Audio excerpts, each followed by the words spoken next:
Olá, o Assembleia Repórter, o legado da Constituinte, está no ar.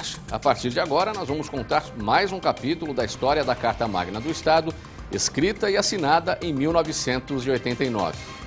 A série apresenta as várias etapas da Constituição de São Paulo, reunidas, finalizadas e votadas por 84 parlamentares eleitos pelo povo.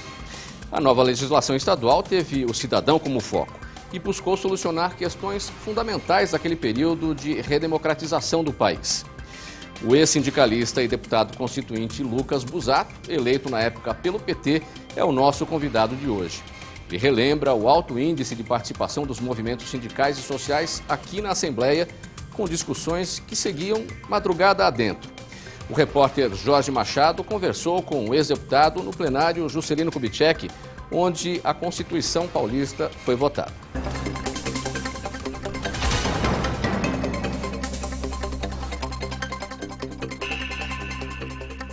Estamos discutindo as novas regras da sociedade paulista. Essas regras irão disciplinar a questão do funcionalismo, a prestação de serviços essenciais, tais como saúde, educação, transporte e segurança pública. Afinal, uma maior transparência para se saber aonde o governo gasta o dinheiro arrecadado da população. Como se vê, há muitos interesses em jogo. Nós do PT, que somos minoria nesta casa, entendemos que se não houver uma efetiva participação do trabalhador nesse processo, nós corremos um sério risco de ter uma Constituição estadual que atenda apenas os interesses dos poderosos. Este é o legado da Constituinte e eu vou conversar com o deputado Lucas Busato. Deputado Antônio Lucas Busato, bancário, foi diretor do Sindicato dos Bancários, tendo sido cassado em 83, ocasião em que liderou a resistência à intervenção no sindicato. Deputado estadual pelo PT, 87 a 91, 91 a 95 e 95 a 99. Para a Constituinte foi eleito com 20.266 votos, concentrados principalmente na capital. Deputado, o que falar da efervescência daqueles tempos, quando se traduzia o anseio popular, a vontade de todos os paulistas nesta carta? O que o senhor sentiu? Olha, nós estávamos num processo saindo de uma prolongada ditadura militar, né? Então você tinha todos os movimentos, o movimento sindical, o movimento popular represado, né? Suas reivindicações, seus anseios, né? Então, quando a Constituinte, em 88, ela pega o fim da ditadura, né? Um processo de grandes mobilizações. Sim. E ela explodiu nessa casa, essas mobilizações, né? Então, foi um momento muito rico, né? O movimento social, o movimento sindical, o movimento dos vários segmentos do funcionalismo público, né? Os delegados de polícia, os professores, promotores públicos, o pessoal da saúde, né? Esse pessoal, eles convergiram todos para cá, né? Grande efervescência, você pode falar desse período? Muito, de madrugada. E como era trabalhar com toda essa pressão? A pressão do tempo, ou seja, um ano para se escrever a carta, já vista que já tinha sido estipulado esse prazo na Constituição Federal, e mais, o tempo escasso também para dialogar com os grupos organizados que vinham para essa casa. Veja só, a história do PT, né, é uma história que vem muito dos movimentos populares, do movimento sindical. Sempre houve diálogo permanente. Então, para nós, era ótimo, né? Você entende? Nós nadávamos de braçada nesse movimento, né? Sim. Por exemplo, você tinha os professores, né? A força dos professores, né? Você tinha a polícia militar, por exemplo. A polícia militar tinha suas reivindicações. Você tinha todas as categorias, né? O PT veio desses movimentos, né? Então nós tínhamos dentro desse movimento os petistas, o pessoal organizado, né? Sim. O PT era muito forte, né? Porque você tinha a igreja com as comunidades eclesiais de base naquela época, né? Que depois, de certa forma, o Vaticano foi cerceando esse... Afastando a política. Isso, Então você tinha um movimento muito rico. Então você pega a bancada, por exemplo. Você tinha o Zé Dirceu. O Zé Dirceu não precisa contar a história dele. Aí você tinha do outro lado a Luísa Erundina.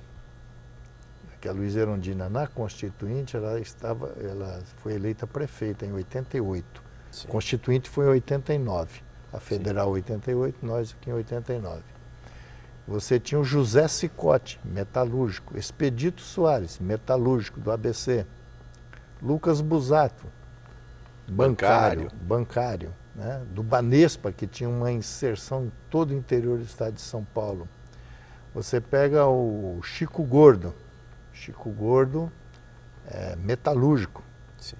Você pega a Clara Ante. A Clara Ante era uma militante, tá certo?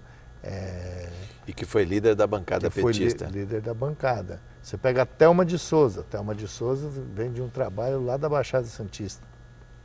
Então, nós éramos em apenas 10, mas nós tínhamos uma inserção muito grande, uma representatividade muito grande. E o PT estava... O PT nasce em 80, né? Certo? Nós fizemos em 88, o PT estava explodindo, né? Agora, a cobrança também não era maior pelo fato de saber dialogar com esses grupos, ou seja, para quem tem mandato, ainda era uma minoria dentro dos 84 deputados, o PT tinha 10 cadeiras aqui. Como era, por exemplo, sentir aquela cobrança, porque inclusive? chega um momento que tem o seu limite, né? Sim.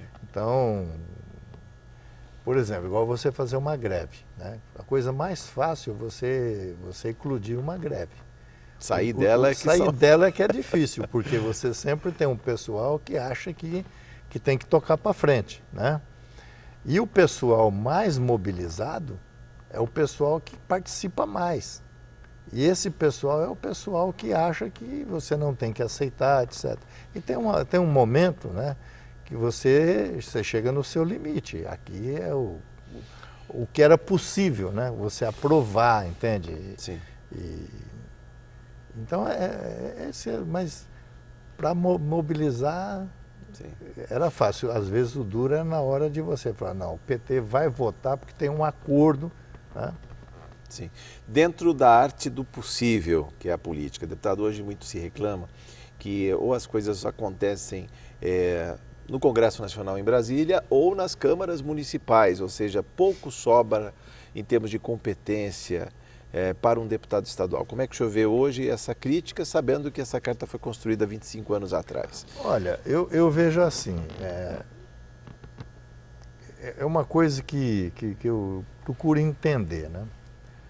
Por exemplo, eu acho que a Assembleia Legislativa ela é uma Assembleia distrital, cada vez mais. Então, se você pegar hoje, quantos ex-prefeitos tem? Sim. Tá certo? Quantas pessoas que são de cidades do interior, tal, de pedaços, né? Sim. Então, você tem assim uma preocupação, né, do deputado que ele vem de uma região do estado ou aqui mesmo de um bairro grande de São Paulo, dele de certa forma pela pressão da base, dele se preocupar muito com as questões regionais. Sim. Tá? Então, cada vez menos você tem aqui na Assembleia pessoas que têm um mandato geral. Que pensam pelos 645 municípios e menos pelo seu distrito, pelo em si, seu sua distrito. cidade. Então, por exemplo, você tinha na Constituinte, esse era um momento que você discutia o Estado. Né? Sim. Então, aqui, muitas vezes, você acompanha que quando o que está pautado, a discussão que está pautada na coisa, não é de interesse daquele deputado, isso mesmo na bancada do PT, né? Não há essa participação, né? Então, eu acho que a Assembleia Legislativa é muito distrital. Então, você tinha, por exemplo, na época, eu era bancário, eu não tinha a experiência que outros tinham. Por exemplo, a Luísa Erundina, você tinha a Thelma, você tinha o José Dirceu, você tinha pessoas que discutiam o Estado.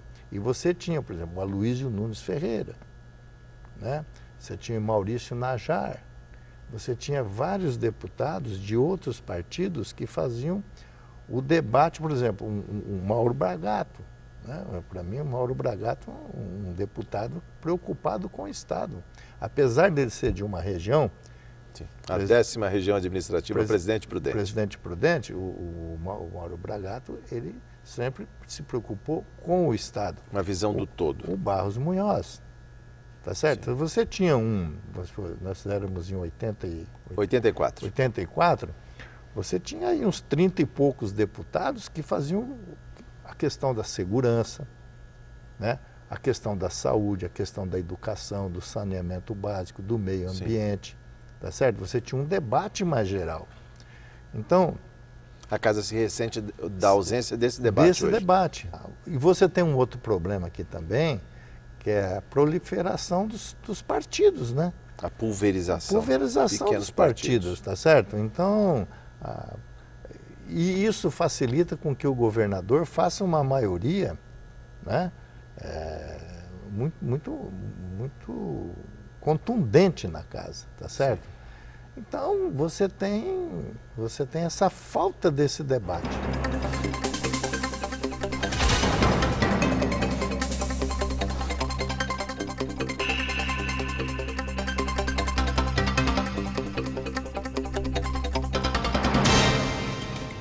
A mobilização da sociedade durante as discussões da Constituinte e a convivência respeitosa entre colegas de posições políticas diferentes são alguns dos assuntos em destaque no próximo bloco. A gente faz agora um pequeno intervalo e volta já já.